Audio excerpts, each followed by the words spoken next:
this QR code will also be on the very last slide. I just like to include this because it's where you can find the GitHub repo I'm going to use in the slides. So some people take screenshots of stuff. You can still do that if you want. But just so you know, you won't lose anything and you can find everything on my blog here where I've uploaded it. So goals of this talk. Why did I do this? So originally I made this talk for myself. I felt like, I could use ChatGPT, I could use GitHub Copilot, but I felt like whenever I was in a room and people were talking about AI stuff, that there are all these words and jargon like vectors and models, and I just had no idea what was going on. So this is to explain that kind of stuff. And obviously it talks about semantic kernel. So to go over using semantic kernel in C#. So that being said, this talk will be kind of half and half, 50% theory explaining that first stuff, the jargon, how AI works a little bit. That part won't be specific to .NET. Obviously, the second part, which is going over C# with semantic kernel, that will be .NET specific. Be how to make your own AI agents, things like that. And I'll be happy if you can walk out of here and speak semi-intelligently about AI. I say semi because I feel like that's how I can do it. I don't think you have to explain super technical under the covers because that's literally a whole different field of study. But sort of one level below what you use, I think is good to know. Okay, who am I? I'm a software developer and a consultant for a little company called Lean Techniques. We do digital transformations. I'm a Microsoft MVP in .NET. As you may or may not know, I am the co-organizer of the San Antonio and Austin .NET user group. And you can find me online at these places, or you can just go to my blog there, danandacam.com. That's where everything will be uploaded at, and you can find my socials there anyway. So if you don't have me added already, please do so. Would love to have all of you on the socials. See you there. Okay, so let's get into this. I may be going a little fast, so I apologize just because there's so much to go over in this presentation. So, okay, so what is AI? So ultimately, AI is just simulating human intelligence, okay? This is not a new thing. We had this AI explosion recently, but AI itself is not new. I like to use this example here.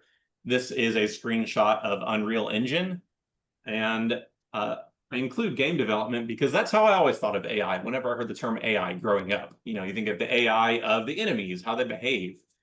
And this is a behavior tree in Unreal Engine. So the way AI works in video games, right, is you have, as an example, is this person, is this enemy have line of sight of the player? And if they don't, maybe they're just patrolling the hallway. If they can see the player, all of a sudden they go in alert and they behave differently when they're in alert. Maybe they shoot their gun or something, right? But this is still AI, right? It's still simulating human intelligence. But we also have this idea of this is not really what people are talking about nowadays when they say AI. So what happened? What changed? This was all very confusing to me. So we'll be explaining that. So way back in 1950, we had the Turing test. And this is still the goal, okay? We still want to pass the Turing test. That's what we're trying to do. And the Turing test says you have a human and a computer have a conversation between each other, and then you print out that conversation as text. And you give that conversation to another human. And if that other human cannot tell who's the computer and who's the human in the conversation, then the computer has to pass the Turing test. It has completely simulated being a human. And that's still what we're trying to do. We've just gotten a lot better at it with stuff like ChatGPT and stuff now, right? So, and even just a decade later, way back in the 60s, we had computers that could learn checkers, solve algebra word problems. We had neural networks. This stuff is not new, so this is not really what changed. All of a sudden, in the late 2010s and then in the 2020s, all of a sudden we get this explosion of machine learning, deep learning, transformers, LLMs. What is all this stuff? What happened? So obviously the consumer marketable tools we have today. So that's kind of what we're going to be going over. What happened? How does this stuff work? So AI versus machine learning versus deep learning. I included this picture because this is how I felt, trying to make sense of all these terms. The good news is that these three are relatively simple. They're kind of just umbrellas of each other. AI, like we already said, is just the very general term. It's just trying to get a computer to act like a human. That hasn't changed. Machine learning is just a subset of that. It uses neural networks, which we'll go over, to, instead of having like hard-coded programming rules like you normally do with if else and stuff like that, it's a bunch of math that recognizes patterns and adapts itself as it gets more and more data. Deep learning is the same thing as machine learning. It's just a difference of scale. Okay, so when you have a ton of data, a ton of patterns, all of a sudden it's deep learning. Okay, it sounds better in a tweet, I guess, to say, look at all the stuff we did with deep learning, but they are all essentially just subsets of each other. I also feel like machine learning and deep learning get used as synonyms sometimes. Okay, neural networks. We're not going to go super deep into this. I don't want your eyes to glaze over too bad. They're called neural networks because they are loosely based on your own neurons. You have these little nodes which just do math, and then you have connections between the nodes. So AI, modern machine learning still uses neural networks. This thing that was invented way back in the 60s, we used it. It's pretty much the same as a normal programming function you would make. There's an input, like the arguments you have. There's an output, like the return value, and then there's a hidden layer. These are called layers. There's a hidden layer where all the stuff happens, basically, all the math calculations. And the more hidden layers there are, we say the deeper the network is. Okay, so if we have deep learning, there's a ton of hidden layers there. Okay, so we don't care necessarily what math they run, but each one of these nodes is a math function. Okay. And if you've heard the term weights and biases, that is essentially the connections between these neurons. So the way your real neurons work is they say, I'm not going to activate unless I get a signal that's so strong. And if it's below this threshold, nothing at all happens. And this is the same thing. So weights and biases are sort of like how we can tweak our AI to act differently. So you can think of weights as kind of the thickness of the arrows between these nodes. The stronger the weight, the stronger the connection between them will be. And it scales the input it gets. A bias is a flat value. And the higher the bias is, the easier it is to activate one of these nodes. So you can think of it as like making the node bigger, kind of, right? The bigger the bias is. So if you hear the word parameters, you might hear stuff like GPT-5 has 1.7 trillion parameters or whatever. A parameter is a weight or a bias. Okay, so all the weights and biases together, so they say this is how many parameters it has, and it adjusts them by itself. Okay, so when it goes through all these training data, which we'll talk about very briefly, it says, here's the training data, and I'm giving you the answer ahead of time. And then it calculates it and says, did I get the right answer? And if it did not, it adjusts these weights and biases, which are just plugged into math functions, right? It's all just math, to be closer to what the real answer would have been, okay? And if it gets it correct, it might adjust them to be, to just enforce that even more, right? So that's all it's doing under the hood. It's a bunch of math. You don't have to understand that super deeply, but it's all just math. So I don't know if anybody saw these articles. I think they were pretty big deals the time they came out.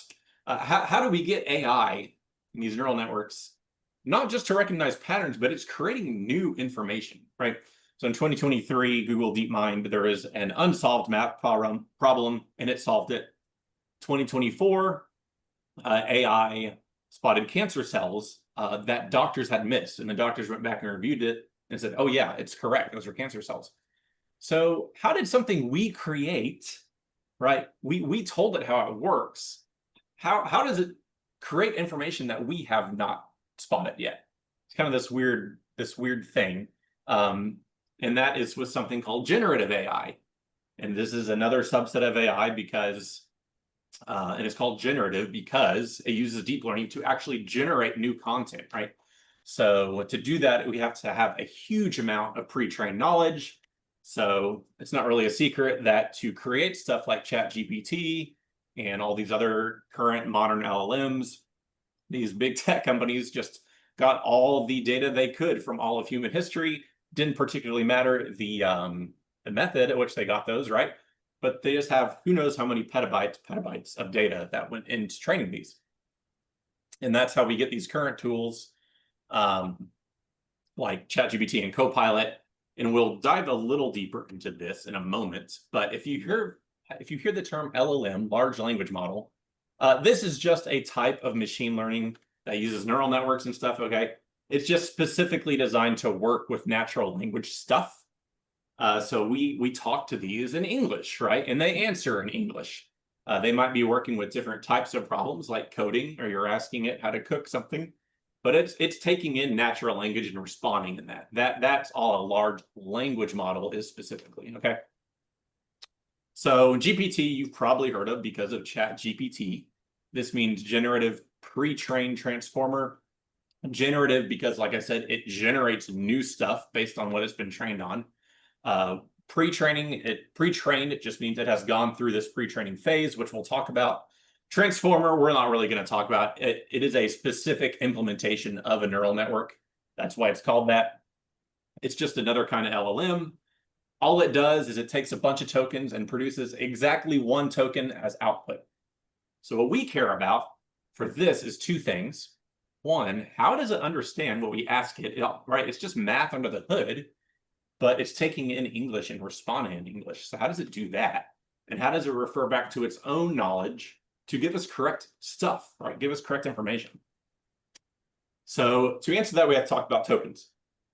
So when you type a message to ChatGPT or Copilot or something, it does not get your words. What happens is your words get chopped up into what are called tokens, which are like the building blocks of the input to AI. So this screenshot is from OpenAI's tokenizer tool. It's free on their website. You can go and try it out yourself if you want. So here's just an example that I typed in. You just type in their text box and it shows you how it will be chopped up to the AI. So this sentence to English language is sometimes incomprehensible, just happens to be chopped up into 9 tokens. And you can see most of them is just one word per token, but incomprehensible is 3 tokens. The period's a token, right? So tokens are this like middle ground between characters and words. And the reason for that is, so we could use just characters or words, that's possible. But we want the tokens to have some kind of semantic meaning. A character really has no semantic meaning. You'd have to calculate this for every character, then match them up, and it would be a lot more expensive. And you could use words, which would actually be a little bigger. But the problem with that is the model has to keep a complete list in memory of all the possible tokens it could receive. So it could do that today. But the problem with language is that it's evolving constantly. So the English language today is not going to be the same as the English language a month from now, right? We're going to discover new species of stuff. There's going to be new fields of study. There's going to be new slang. So we're going to have these new words that it's just not going to know what to do with. But if we chop up stuff and we have like prefixes and suffixes, it can keep up pretty well, and it can get the semantic meaning and still connect stuff while being relatively not expensive, right? So it doesn't receive my words, right? It receives my tokens. And actually, it doesn't even receive my tokens. What it receives are vectors. So my tokens are turned into vectors. It's called embedding. It really just means like serialization or converted. The tokens are turned into vectors. That's all that means. And these are the same kind of vectors as from math class, if you remember that, right? If it's an arrow with a direction, with a magnitude and a direction, right? So as an example, here's the word king, the token king, I should say, and it's converted into just a bunch of number values into a vector. And the idea is that each one of these values in the vector is like a feature about this word. So apple and orange will be closer in vector space than apple and car because they have more semantic meaning similarity to each other, right? So if we take the king word, one of those values will be a measure of royalness. This is the idea. One will be probably medievalness or something, or maleness, right? And the vectors we're used to working with are 2 and 3 dimensions because that's the world we live in, right?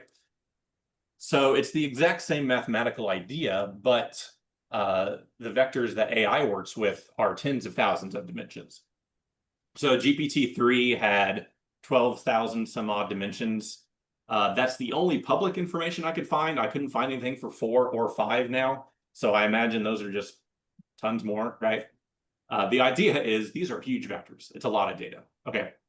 And each one of those dimensions is like something about the token. So here's an example that I actually gave ChatGPT, said, write me a haiku about C#. Said, okay, brackets hold the flow, link dances with sharp logic, types bloom, strong and bold. Pretty good. I put this into the tokenizer. Here's what actually got sent to ChatGPT, right? And here's what it actually gave me back, these tokens, okay? But it did not return all those tokens at once. How it worked was it took my input here, okay, write me a haiku about C#, and then it said, okay, based on that, what is the next single token that is most probable? And it did its stuff, all its mathematical functions in that neural network, and it said BR.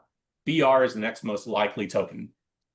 And then it ran the whole thing again with BR on the end, and it said ACITS is the next most likely token. And it continued doing this until we got this whole thing.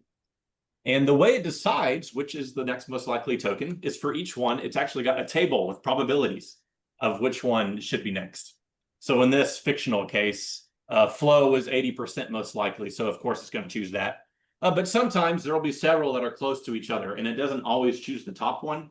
There's a feature called temperature, which is basically randomness. Sometimes it'll choose the second or third most down or something. And long story short, that makes it actually sound a little more natural. It sounds a little stiff if you don't have that temperature. You can't change the temperature and stuff like ChatGPT because I guess it's consumer facing, it's public. They don't want to make it look bad. But if you download stuff from like Hugging Face and run it yourself, you can change those things. This is an example. There's one on the next slide as well, just from OpenAI's blog.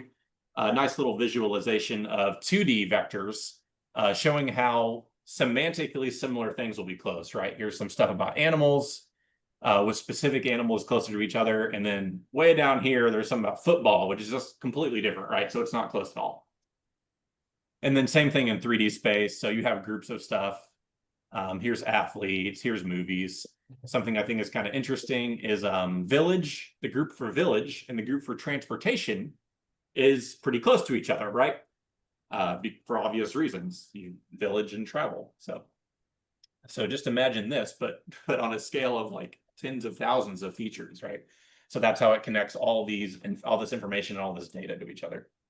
So finally, okay, cool, but we had this stuff for decades, right? What changed? That all of a sudden we have this explosion. And the answer to that is in 2017, Google put out this paper called Attention is All You Need. And they invented this thing called the attention block. And we don't need to know the specifics of how this works, but it accomplished 2 primary things. It was a new thing for neural networks. So it allows the vectors to modify each other based on the other vectors that it receives. That's number 1. And number 2, it allowed them to modify each other in parallel. And before they had to say, okay, I'm calculated, go to the next one, go to the next one, go to the next one. So parallel calculation combined with how much hardware has improved compared to 4 decades ago, and that we have cloud computing, that allowed for this to become like massively consumable and actually practically runnable for Joe Schmo running it on his computer at home. So here's an example. If you ask, what is the capital of France? Capital actually has a lot of different semantic meanings, right? You could have capital punishment, capital, gains, capital letters. You could say capital like you're happy about something, right? But it's going to connect these things. It's going to say, I got what as a token, I got a question mark as a token. Those are going to influence each other and say, he's asking about something. And he says capital, but he's also going to see France and of between them. So he's going to connect those things. He's probably asking about a location. And under the hood, it's all just math again, right? It's just how close are these numbers to each other. But it'll correctly connect the dots and give you and be able to tell that it's talking about a location. Okay, so if you hear the word context, this is just tokens. Okay, the AI keeps tokens in memory for you to generate new tokens. So the stuff that you've already asked it keeps in memory, as context to generate new stuff. So if you wrote a context window, that's because it can only keep so many tokens in memory at a time because memory is not free. And this scales quadratically. So as an example, if you have 1,000 tokens, this is actually an 1,000 by 1,000 matrix, which makes it 1 million vectors to store. If you have 10,000 tokens, that's 100 million vectors to store. If you have 100,000 tokens, that's 10 billion vectors.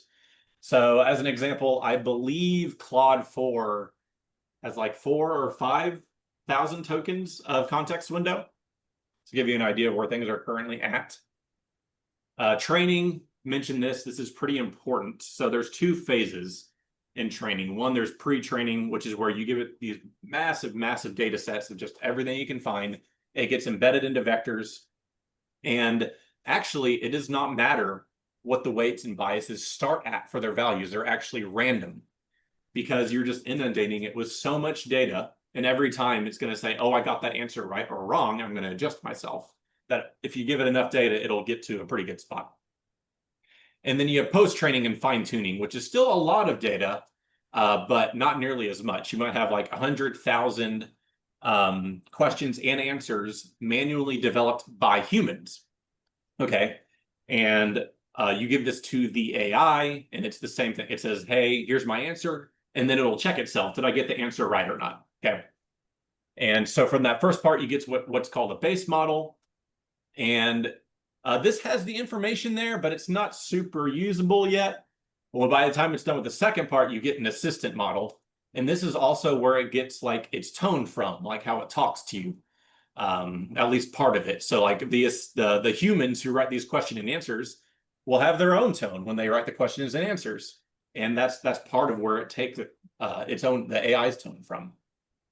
All this finally makes up the model that we use. You can look at this yourself if you want. This is just a more specific example of what they use for OLAMA 27B. Kind of stretched for time, but so I'm not going to go through it. Retrieval augmented generation, RAG, if you've heard of this. This means you augment the response of an LLM with info retrieved from a data store, right? So the problem is to make these big models like this, right?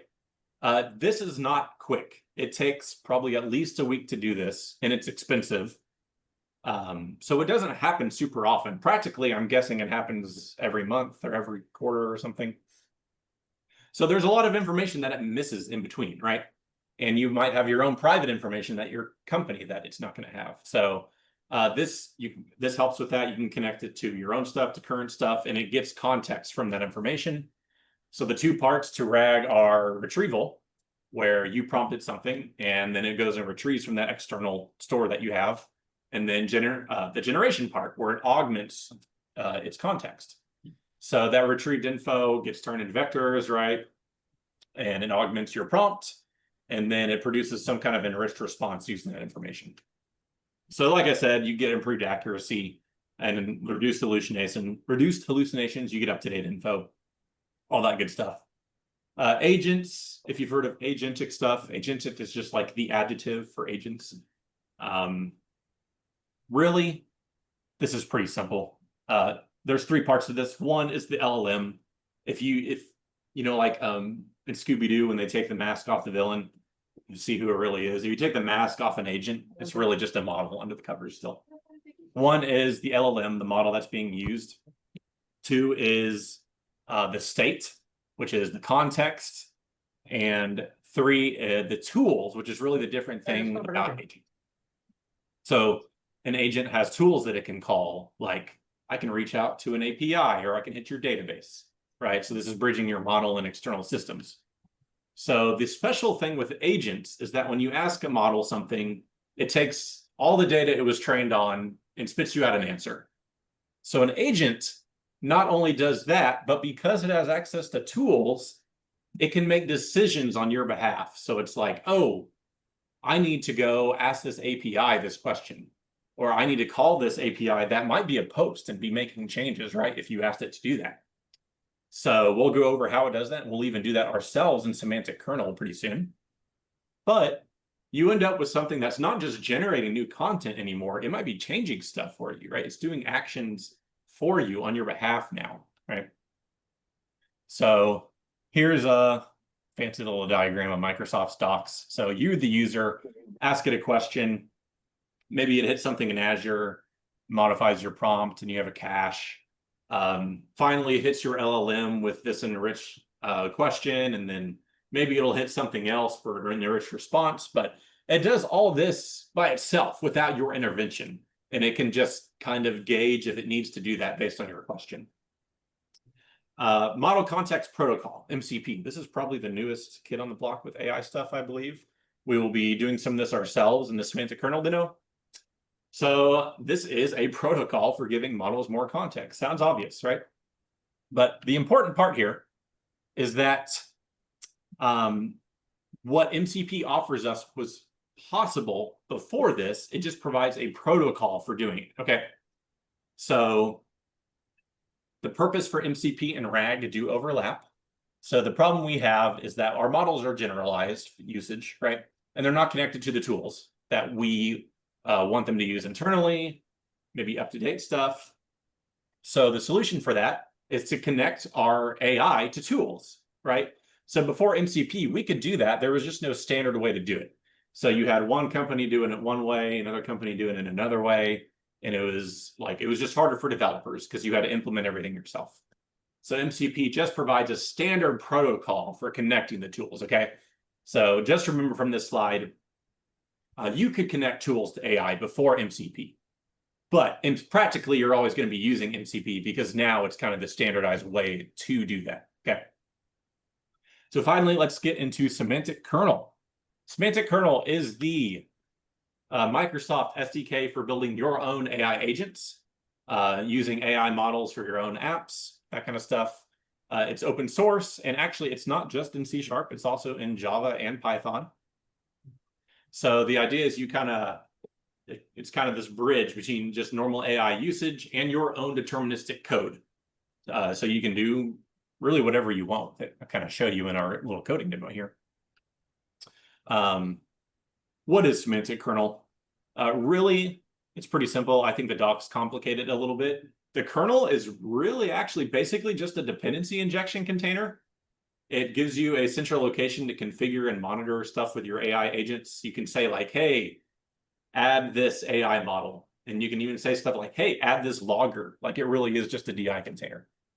There's really only two components in it. One is services. So you have stuff like OpenAI chat completion, for instance, but also just the normal stuff. Like I said, like logging, HTTP clients, the normal stuff you would use in a DI container already.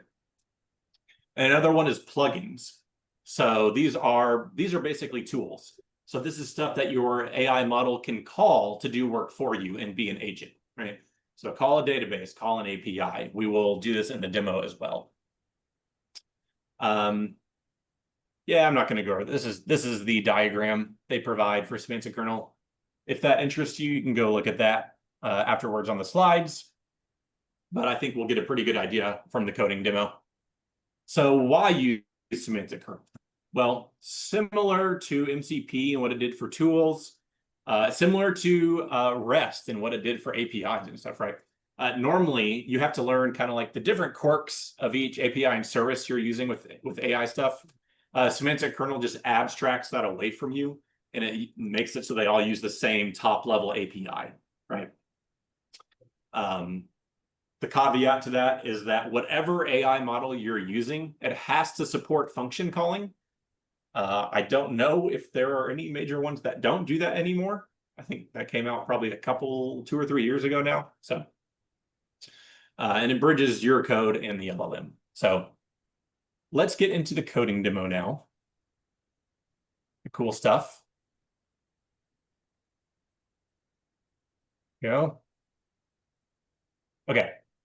So before I run this, I'm going to show you the NuGet packages that you need, because I think there's only 3 in here. It's not very many. Hold on a second, Daniel. I think your view hasn't switched. We're still I must have been sharing the window and not the screen. Let me change.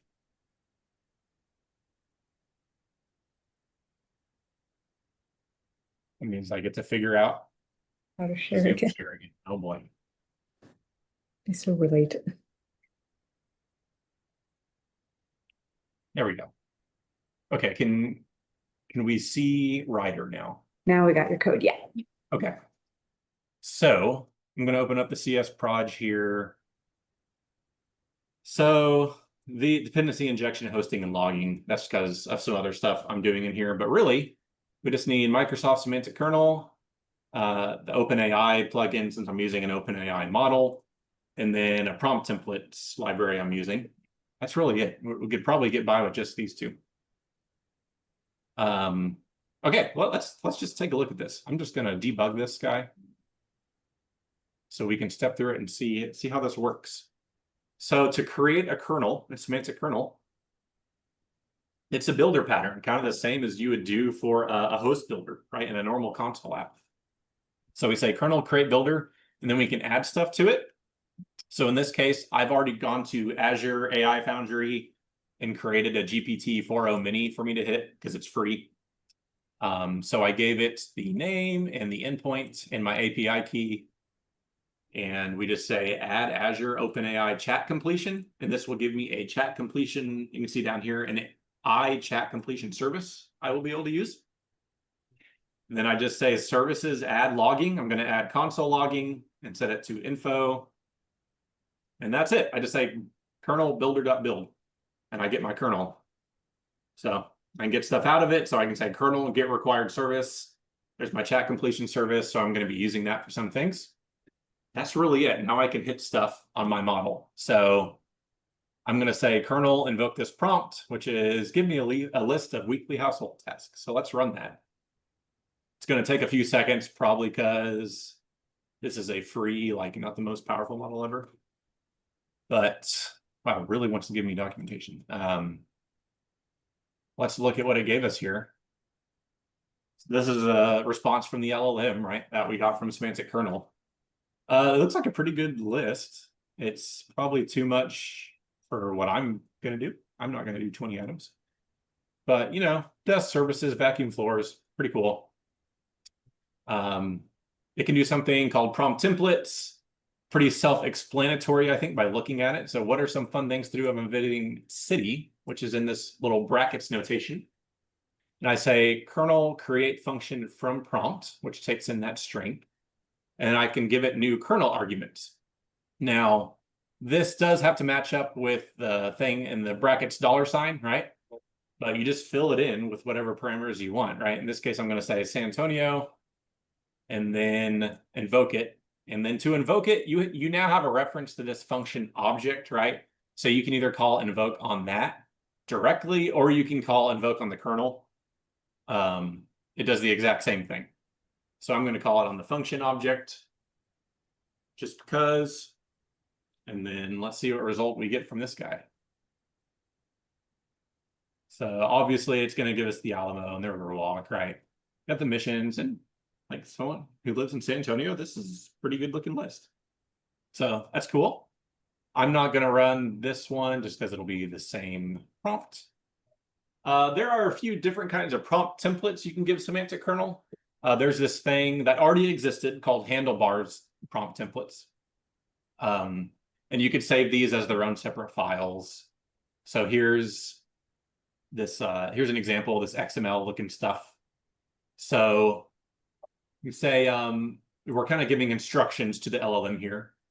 Say, identify the from and to destinations and dates from the user's request. And then the user, we're giving it an example of how it might respond to this user's request. You say, if the user said, can you give me a list of flights from Seattle to Tokyo, blah, blah, blah, then you would respond in this way. So in a real prompt, which is what we're going to give next, right? We give it this input here. And I'm saying something very similar. I'm saying, I want to travel on these dates. I want to go to Norway. I live in San Antonio. And we're going to say, again, kernel arguments input equals this big long string here, and it's going to get shoved in right here. Got to make a little config object here, tell it we're using handlebars. It's fine. And then we call this create function from prompt. This will create another function object for us to hit, right? So let's see what he gave us. And it gave us something, as you can see, like similar to the example we told it to reply as. Give us our value here. So I don't know if that's correct or not. I'm not gonna check the airlines, but hey, pretty cool. Now, this is probably the more practical stuff. In order to use an LLM in real use scenario, we probably need chat history. So we can do that. So we got to create the settings object here. This is for function calling. There's other options besides auto. This basically tells it, hey, decide for yourself how to call my tools. You can also tell it never to call your tools, or like, I think it's give it specific tools you're allowed to call this stuff. We'll hit that next, but for this one, we care about chat history. So we create a chat history object, and we say add a system message. There's 3 types of messages. There's roles. So there's a system role, a user role, and a system role. So system role is basically telling it, this is how the LLM acts. So like as an example, ChatGPT has like this massive, massive system role that tells it never do this, always respond in this way, right? The tone. So I'm telling it here, you're an assistant, but respond kind of rudely and annoyed. Apologize because it's kind of been a rough week for you. So that's the system message. When the user types something in, I'm going to add a user message. And when the AI replies, I'm going to add an assistant message. Okay. So I'm just going to, this loops while true, just so I can talk to the LLM. So it's going to take some console input. I'm going to ask it, you know, hey, how's it going? Send that through. It's going to add my user message to the history, and we can sort of see those things getting added, right? And it's going to send that off to the AI. For some reason with chat history, it responds in chunks now, not just as one single thing. So we're look at our chunk here. Here's our reply. I'll just let it log to the console. It says, oh, great, just peachy, you know, same old, same old. What do you want? Sorry, that sounded harsh. So, you know, it obeyed my instructions. And I could keep talking to it back and forth, but I'm going to break out of the loop here. Now, here's the cool stuff, how to actually connect it to your deterministic code. I have this stuff I've written called Task Management Plugin. This is just static data in real life. You'd probably hook this up to like Jira or Azure DevOps, whatever you use for that. But I've got a list of fake tasks here, right? So one is design the homepage, one is fix the login bug. They've got a name and a description, a status if they're being worked on or not, and a priority. Okay. So that's my fake data. And then I've got, I think it's three functions in here. And it's important to note the class itself is not one tool. Each function is a tool. Okay. So there's 3 LLM tools in here. Okay. You can see I tag them with these attributes that Semantic Kernel gives me. So I give it a name, I give it a description, and I give it a description of how it returns stuff. Okay. And this is actually important because these English names and descriptions is how the LLM figures out if it should call your stuff or not and how to call it. Okay. So that being said, these tools are pretty darn simple. There's get all tasks, which just literally 2 lists and returns everything. There's get the critical tasks, which does the same thing, but it filters by critical. And then there's complete tasks, which takes an ID. And if it finds it, it just doesn't do anything. But if it does find it, it sets the task to completing. Okay. So I'm going to give my LLM permission to call this stuff. And not only that, I'm going to give it permission to figure out for itself when it should call this stuff. Okay. So the way we do that is we say kernel.plugins.add from type, and we give it my class type. The plugin name, I don't believe it matters what you give it. It's just an identifier. I'm going to give it plugin arguments because I'm going to be directly invoking, just as an example, this guy, I believe it was, the complete task. So I'm going to create new kernel arguments again, just with ID of 1, because that was the name of a parameter is ID lowercase, right? And then I'm going to invoke the complete task function. And You have to use underscores because just the spec for function calling is you can't have spaces. There's certain characters that are not allowed. And I believe I have I made this guy public and static just so we could keep track of him. I believe I have a watch for him already. There he is. So we are calling complete task on ID of 1. So that's this first guy here. So his current status is in progress. So after we run this guy, we should see him change to completed, right? And we do. So that's kind of cool because we didn't directly invoke that function. We told the LLM to do it, right? And it did. But what's really cool is if it can figure it out for itself. So as an aside here, kind of what Semantic Kernel is doing for us with these attributes is really you have to make JSON for these function definitions. And we can see these function definitions that it's doing for us under the hood with this, just to kind of show you what it's doing for us. And it's kind of this ugly, like, ugly and more time consuming to write. And there's going to be 3 of them. But all we had to do is add attributes and it did it for us, right? So that's nice. These are properties. It's got an ID. That's an integer. It's required. Here's the description, all that stuff. Okay, let's do something a little more cool with this. Have it figure out it for itself when to call something. So to do that, we're going to create another chat history object. And we're going to say, what are all the critical tasks? We're going to feed it that as a user message. So let's see what the result from that is. And it comes back in chunks again. So we're just going to let it log to the console. So all I said was an English prompt. That was what are the critical tasks, right? And it took that English message and said, okay, I probably need to call this function here. That sounds like it's going to be what I want. So it did that and then gave me a nice little English beginning of the message here. Here's all the critical tasks. And it did it correctly, right? So that's quite cool. I think we can do something even more cool here. I'm going to ask it here. Let's say, I'm going to say, I remember there was a task to complete, I'll say to fix the UI. Can't remember which one it was. It's completed now, though. So complete it for me. That's all I'm going to ask it. And I'll see if it can figure out what to do from that. So let's send that off to the LLM. And then see what it said. The task to fix the UI has been successfully marked as completed. But let's go look at the tasks and see if it actually did it. So I think that was number 3. Yep. So it started as status to do. So if it did it correctly, it'll be completed now. And it's completed. So to do that, it had to call 2 functions, right? Obviously, it had to call complete task, but before it did that, it had to call either get critical tasks or it probably called get all tasks. So it called get all tasks, got all the stuff, and said, oh, he's probably talking about this one. It's not completed yet. So I'm going to call this function, mark it as completed with this function on it.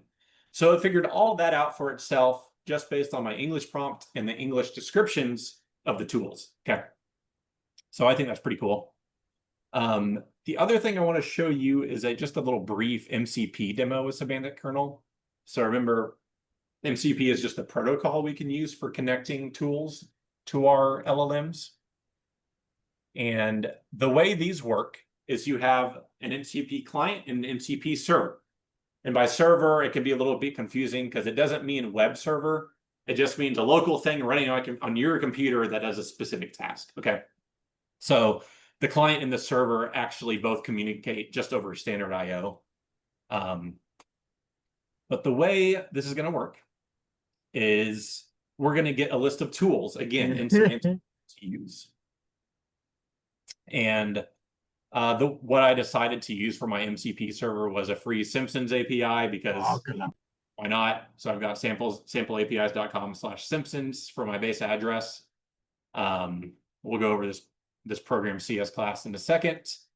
Let's go over it now. So for the server, this is just a console app, right? We just have a host builder.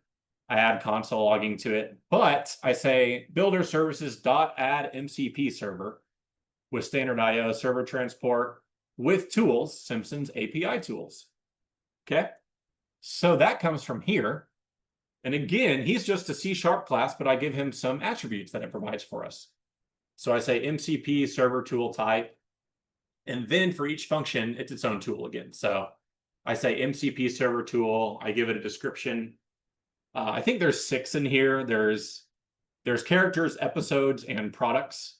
And for each one, you can either get all of them or get one by ID. So that's all they are. They're very simple.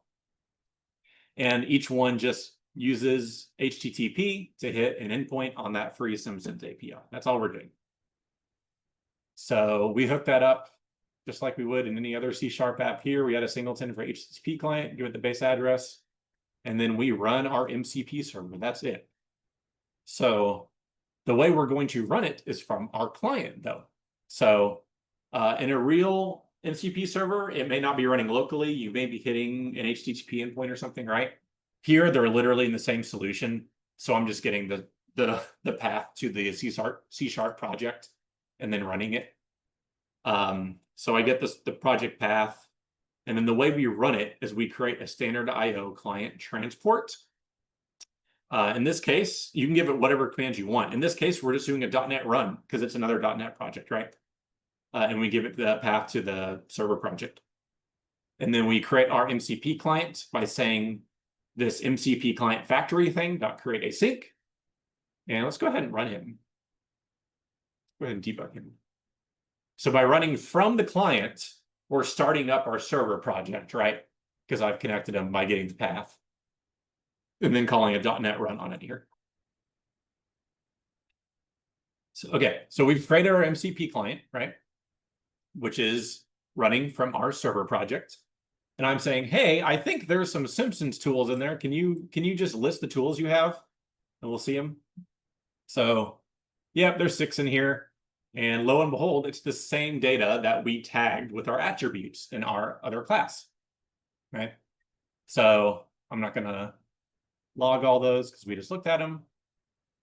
This is just kind of a little bonus. This is a real MCP server, so something you might actually use. So as an example here, instead of using .NET Run, we're using npx. I think most of them are on npm. And it's just, they all come from this model context protocol registry. This one's just server GitHub. So we'll make a second MCP client from that server. And we'll look at all the tools he has. If I remember right, I think there's 26 tools for him. I hope I didn't continue instead of stepping over, but I might have without thinking.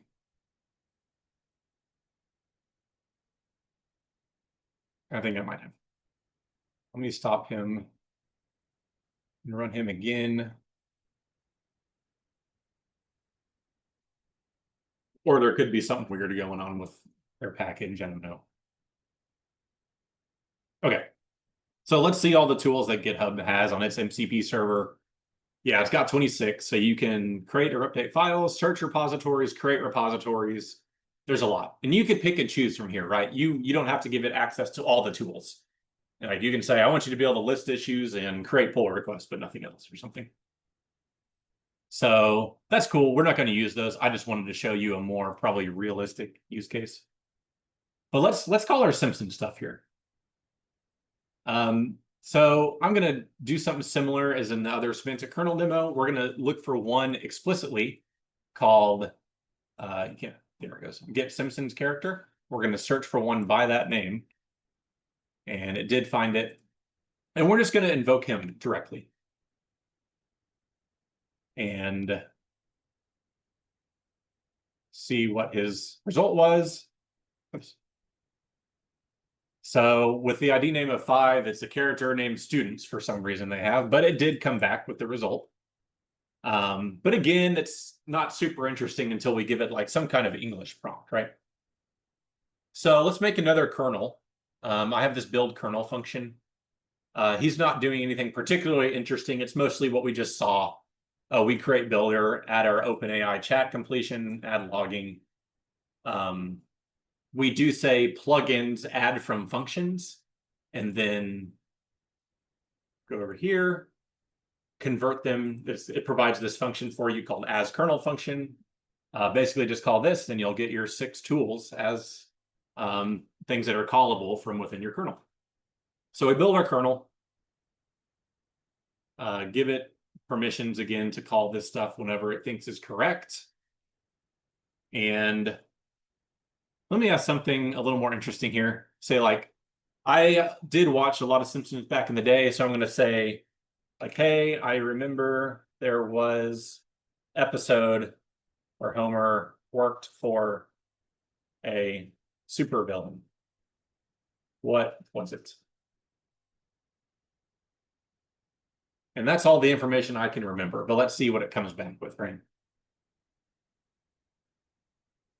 And actually, I think I needed to put another breakpoint here because I didn't console log. Oh, here we go. Okay. I put it in there in time, I guess. So it did come back with the result there I saw. The episode you're thinking of is You Only Move Twice, which is the second blah, blah. So we can see it got this info from the API, right? It called, hey, give me all these Simpsons episodes. And it got an English description for each one and a name and the season and all that. And then it said, oh, that one's probably what he's talking about. And it gave me information for that one. So there's how you can hook up MCP server stuff with Semantic Kernel. That's really it. I just also wanted to show you in VS Code. You can also hook this up. So VS Code, I don't think any of the IDEs have this standardized yet, but they're in .VS Code. There's mcp.json you can create and just add your own MCP servers in here. Yeah. So let me make sure this is not running anymore. And we can just start it from here, right? See, I've done the same command. It's a .NET run with a path to my CS project, and I'll just say start. And then I'll ask in here, I don't know, another question like, what's the episode with say with Lisa and the Barbie dolls? I think there's something, it's not Barbie, but there's something that's like making fun of Barbie dolls. And I know it's calling this MCP server because it asks for permission to do it. Because it could be like something dangerous or like you change something by accident, right? So I'm going to say, yeah, you're allowed to run get all Simpsons episodes. That's what I want. So it's going to do that. It's going to hit the Simpsons API and come back with what it thinks I want. It's like, oh, I think it was episode 95. So I'm going to run the endpoint for that specific episode now. So let's see. It's like, oh, it's Lisa versus Malibu Stacy. And here's what happens in that episode. So it's pretty easy to hook it up inside whatever LLM you're using inside VS Code too. And yeah, that's pretty much it for the demo. Oh gosh, I'm gonna have to switch the screen back over again. Will Zoom let me do that?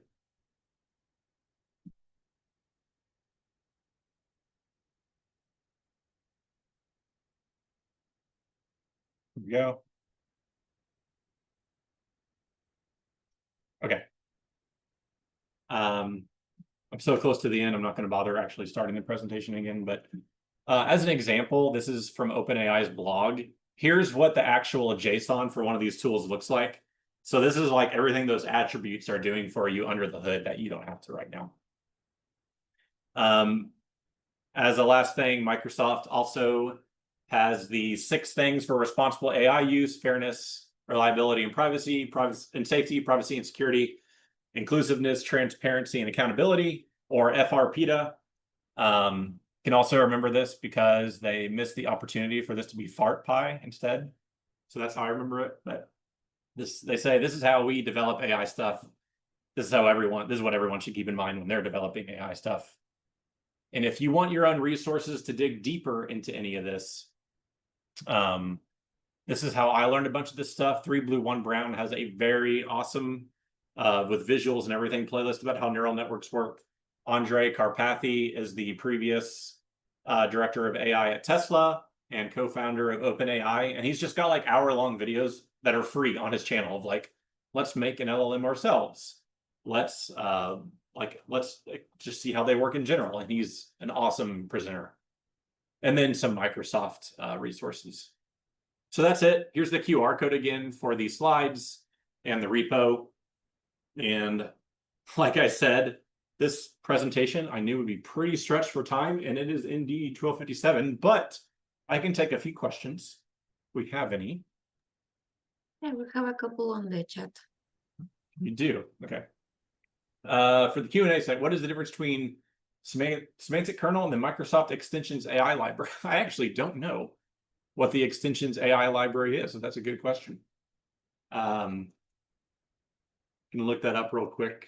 Next question. Matthew Thomas said, how is data shared / stored with the AI server? Is that a per company thing? Do you control retention policy, or is it inherently ephemeral? So that, yeah, that'll be dependent on like which AI service you use, right? So that's up to the companies. So I was using Azure OpenAI with GPT-4o Mini. It might be different per model. I assume if you don't want it to store stuff, there's like a certain tier to pay that at, right, with Azure. I would be very surprised if that was not an option, because that's like the most common concern with using AI is like, hey, don't train on my data, right? But yeah, that's just up to the whoever is providing the model service. That's up to them. The MCP server, that part's up to you because you're running the MCP server. So, yeah, I'm going to look up that extensions AI. But Matthew, hopefully I answered your question. If anybody else has, let's see. How can we train ML models? Is there any way to train it to give me more advanced responses with my data? That would be either RAG or MCP.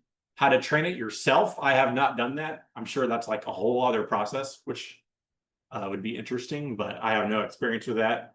But what is pretty common is just to take one of those popular foundation models and hook it up to your own stuff, right? So use RAG or use an MCP server to give it more up-to-date data or your enterprise data. I'd say training models would be, you need a pretty specific use case, I think, to train your own model, rather than just use the ones which have a ton of data, right, and are expensive to train, rather than just use one of those and hook stuff up on top of it. So.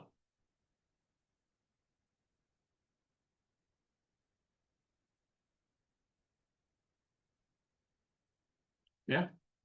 Okay. So yeah, I put at the top of the chat, I did put also the link to my blog where this stuff is uploaded, these slides in the repo. Like I said, look forward to those in-person events in November. It looks like there's no other questions, so thank you everyone for coming. Hopefully, I know it was a lot to digest. Hopefully you didn't glaze over too hard, but yeah. Thanks everyone for coming. Looking forward to next month.